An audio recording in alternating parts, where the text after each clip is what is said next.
Uniform నుంచి ఇందులోకి వచ్చారు. ఇక్కడ ఒక వర్క్ ఉంటుంది. కరెక్ట్. మీకు ఎక్కువగా లా అండ్ ఆర్డర్లను ఎక్కువ చేయడం, మీ రిఫార్మ్స్ అన్నీ కూడా దానికే పరిమితాయి. కానీ ఇక్కడ ఒక జాబ్ ఉంది. ఈ జాబ్లో మీ ఐపీఎస్ వర్క్స్ చాలా ఉంటాయి. గతంలో ఆఫీసర్లు చాలామంది పనిచేశారు. కరెక్ట్.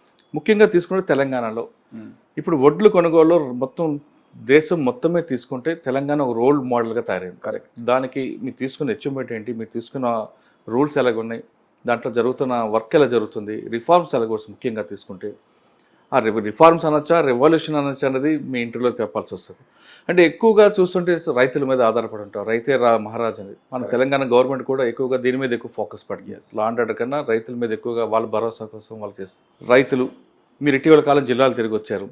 సన్నకారు రైతులకు ఎలాగ వస్తున్నాయి, సన్నం బియ్యం మీద రైతులకు ఎలా మోసపోతున్నారు, ఎక్కువగా మిల్లర్స్ ఏ విధంగా మోసాలు చేస్తుంటారు, మిల్లర్స్ని మీరు ఏ విధంగా కంట్రోల్ చేస్తుంటారు, ముఖ్యంగా చెప్పాలంటే తేమ బియ్యం తేమ రైస్ అనేది ఒక బ్లాక్ స్పాట్ పెట్టి దాన్ని ఎలా అవాయిడ్ చేస్తున్నారు, ఇవన్నీ మీ నోటీసులు వచ్చాయి. కాబట్టి దీన్ని ఎలా మీరు కంట్రోల్ చేసుకొస్తున్నారు అనే విషయం చెప్పే ముందు, దీనికన్నా ముందు రాచకొండ కమిషనర్గా పనిచేశారు.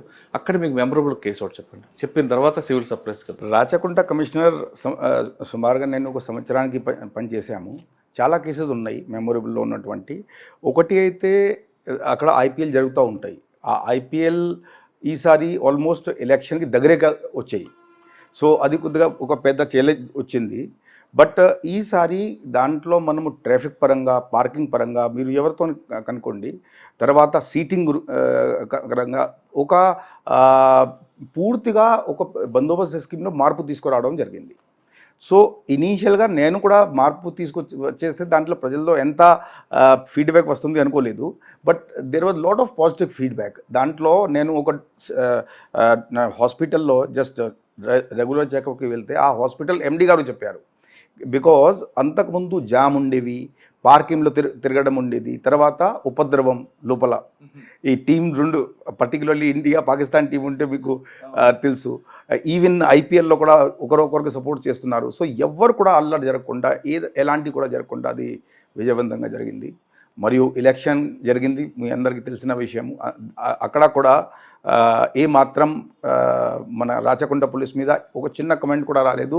ఇన్ఫ్యాక్ట్ కొన్ని విషయాల్లో అక్కడ ఈవెన్ సెంట్రల్ అబ్జర్వర్స్ కూడా ప్రశంసించడం జరిగింది. That is on record. Okay. తర్వాత ముఖ్యంగా నాకు ఒకటి, మేము అక్కడ మహిళా ప్రొటెక్షన్స్కి, అదేవిధంగా ఈ టెక్నాలజీ ఉన్నటువంటి కాలంలో చిన్నారీలు మరియు అదేవిధంగా టీనేజ్ గర్ల్స్, మహిళ, దాని మీద కొద్దిగా చాలా ఫోకస్ చేసాం. బికాజ్ అక్కడ ఐ సో ఈ లాట్ ఆఫ్ క్రైమ్ ఆ ఏరియాలో. సో దాంట్లో ఒకటి వీడియో తీసి రిలీజ్ చేసాము. ఇది ఎట్లా అయింది అంటే, ఒకటి ఇంజనీరింగ్ కాలేజ్లో సడన్గా హాస్టల్స్లో ఒక నైట్ ఒకసారి ఏం ఏర్పడింది అంటే, కొద్దిగా అక్కడ ఆల్ గర్ల్స్ రోడ్కి వచ్చి ధర్నా చేస్తున్నారు నాకు తెలిసింది.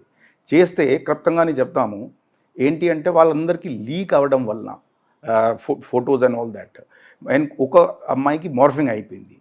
సో ఇది దానికి చాలా సీరియస్గా తీసుకుని అప్పటికప్పుడే డీసీపీ గారికి పంపించి 36 అవర్స్లో ఆ ముగ్గురిని తీసుకొచ్చేసి చేయడం జరిగింది. అప్పటి నుంచి ఇది కొద్దిగా మహిళ దాని మీద. ఇంకొకటి సార్, ఎందుకంటే వాళ్ళ ముగ్గురు అలా చేశారు. మురళి గారు, మీరు చూసి ఉంటారు, రోజు పేపర్లో వస్తుంది డిజిటల్ అరెస్ట్ నుంచి, డిజిటల్ ప్రైవసీ నుంచి. మనము దాంట్లో చాలా జాగ్రత్తగా ఉండాలి. ఎందుకంటే లేకపోతే మన సెల్లో ఎవరితో మాట్లాడుతున్నాము, అది ఆన్లైన్ ఏదైతే ఫ్రెండ్షిప్ ఉంటుంది, ఆ వ్యక్తి గురించి తెలిసే అవకాశం తక్కువ ఉంటుంది. సో అటువంటి టైంలో మనము బై మిస్టేక్ ఏదైనా పంపించినా అది మన అపోజిట్గా యూజ్ చేసుకోవచ్చు. కాబట్టి నేను అక్కడ ఒక షార్ట్ ఫిల్మ్, ఒక మంచి యాక్టర్స్ని తీసుకొని చేసాము. That became very popular. తర్వాత ఒక హాట్లైన్ ఎస్టాబ్లిష్ చేసాము, హెల్ప్ లైన్. దాంట్లో కౌన్సిలర్స్ని పెట్టాము, ట్రెండ్ కౌన్సిలర్. సపోజ్ ఒక అమ్మాయికి డేటా మొత్తం లీక్ అయింది, దెన్ ఇక్కడనే చెప్పలేని పరిస్థితి. సో అటువంటి పరిస్థితిలో వారు కౌన్సిలర్ వారితో మాట్లాడితే కౌన్సిలర్ చిన్నగా భరోసా ఇస్తారు, పేరు రహస్యంగా పెడతారు, పేరు చెప్పాల్సింది అవసరం లేదు, అక్యూజ్ గురించి మాత్రం ఇన్ఫర్మేషన్ తీసుకుని ఇస్తారు. అటువంటి చాలా పని చేశాము. లాస్ట్లో ఒకటి కేసు చెప్తాను. ఒక చిన్నారి ఓన్లీ 5-6 ఇయర్స్కి ఏజ్, ఆయన్ని ఒక వెధవ కిడ్నాప్ చేసి తీసుకువెళ్ళారు. సో రాత్రి తెలిసింది, సాయంత్రం తెలిసింది. సాయంత్రం నుంచి ఆల్మోస్ట్ నైట్ అంతా వర్క్ చేసుకొని పొద్దున 10 గంటలకి సుమారు 10:30 గంటలకి పోయి సంక్షేమంగా ఆయన్ని అరెస్ట్ చేయడం, ఆ చిన్నారికి ఏం జరగకుండా, ఏం నష్టం జరగకుండా ఎప్పుడైతే మేము వాళ్ళకి తల్లికి అప్పగించాము, అది నాకు చాలా చాలా సంతోషం అండి. సార్ ఆ కేసును మీరు 36 గంటల్లో తీసుకొచ్చారు, కానీ ఆ ట్రాక్ ఎలా పట్టారండి వాడిని? మీరు ఎందుకంటే వేరే స్టేట్కి వెళ్ళారు? 36 గంటలు కాదు, it was only some 20 hours. 20 hours. సరే, దాన్ని ఎలా ట్రాక్ చేశారండి? ఓన్లీ సీసీటీవీ వేరే? నో ఓన్లీ సీసీటీవీ ద్వారా పోలీసింగ్ ఉండదు. సమగ్రంగా ఉన్నటువంటి రిసోర్సెస్ని యూజ్ చేసుకొని, దాంట్లో ఉన్న రిసోర్స్లో ఫస్ట్ రిసోర్సెస్ బ్రెయిన్, అది యూజ్ చేయకపోతే అన్ని technology waste. So simultaneously different angles అందరూ అటువంటి క్రిమినల్స్ వారికి లిస్ట్ తయారు చేయడం సీసీఆర్బీకి చెప్పడం జరిగింది. సీసీటీవీ కెమెరా ట్రాక్ చేయడం, అయినా కూడా జనరల్లీ హుషారు ఉంటారు. తర్వాత మేము ఏం చేసామంటే, కొద్దిగా ఇటు హైదరాబాద్ వైపు వచ్చినటువంటి ఉంటే ఒకటి రోడ్ చెకింగ్ పెట్టాము. తర్వాత ఇక్కడ నుంచి హైదరాబాద్ ట్రైన్ ఎక్కితే అటు పోయే అవకాశం ఉంది. సో జనరల్గా మనం ఏం చేస్తామంటే చెకింగ్ పెడతాం. అట్లా పెట్టుకోకుండా మేము అక్కడ నుంచి ప్రతి స్టేషన్లో ఒక టీం పంపించాం. అంటే ట్రైన్ ఎక్కడ హాల్ట్ అవుతుంది, ఏ హాల్ట్ ఉంటుంది, ఆ టైం చూసి ఎక్కడెక్కడ హాల్ట్ ఉంటుంది ప్రతిలో. సో ఒక స్టేషన్లో బీబీ నగర్ స్టేషన్లో మా వారికి దొరకపడ్డారు. అంత ఈజీ దొరికాడండి? ఎంత ఈజీగా కాదు.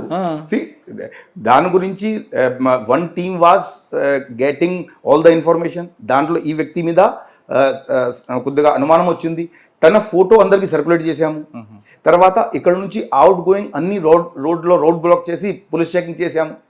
సో ఈ 4 టీమ్స్కి కూడా కొంచెం ట్రాక్, అలాంటి వారు ఒక చిన్నారి తీసుకొని ట్రైన్ ఎక్కారని ఈ సికింద్రాబాద్లో ఉన్న టీం చెప్పారు. ఓకే, అలర్ట్ చేశాము అక్కడ టీంకి. అట్లా చేస్తూ సార్ బీబీ నగర్లో 2 minutes హాల్ట్ ఉంటుంది, కానీ పర్టికులర్గా ఆ కంపార్ట్మెంట్లో వెళ్ళి మనం పికప్ చేయడం అంటే because one team was travelling in every train. Right. Okay, అక్కడ నుంచి ఆ పీరియడ్లో వెళ్ళేది ప్రతి ట్రైన్లో కూడా ఒక టీం ఏర్పాటు చేశాం. సో వారు కంప్లీట్ ట్రైన్లో తిరుగుతూ, బికాస్ చిన్నారికి ఫోటో ఇచ్చాము, కొన్ని 4-5 అనుమానాస్పద వ్యక్తికి ఇచ్చాము. అతనికి ఇంటి చూస్తే మిస్సింగ్ ఉన్నాడు. సో అతని మీద ఫోకస్ చేసి సో బీబీ నగర్లో కూడా ఒక టీం, ఆ ట్రైన్లో ఉండే టీంని ఓన్లీ మఫ్టీలో ఉండి స్పాట్ చేయడం. స్పాట్ చేసి వాళ్ళు మెయిన్ ప్యాక్తో చెప్పారు. బట్